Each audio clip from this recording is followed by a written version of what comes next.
I like the way you're standing up. I like the way you're standing up. Do I want you sitting or standing? Nice. That was like a stand up with a coffee. That's like a squat and a bicep curl together. Combination of functional exercises. I like it. Okay, cool. By the way, did I give instruction to say stand up? No. Not one. I did what's called the preframe. I like the way, I like the way, I like the way. Do I want you running or do I want you sitting quietly? Auditory and visual. I let you know what I want you to do without giving instruction because humans don't like to be told what to do, but yet you still tell your kids what to do.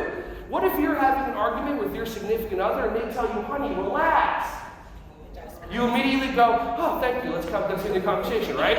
Or you go, no, honey, breathe, you'll feel better. How do you do it? How does that work? Do you get calmer and breathe or do you get more upset?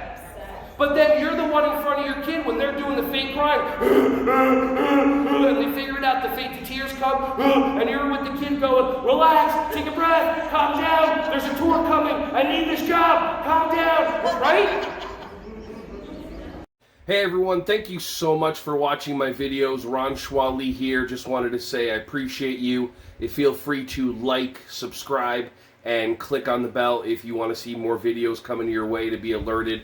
Just thank you so much, and feel free to share this content with anybody who you think would find some value from this. Have an awesome, joyous, wonderful, breath-filled rest of your day.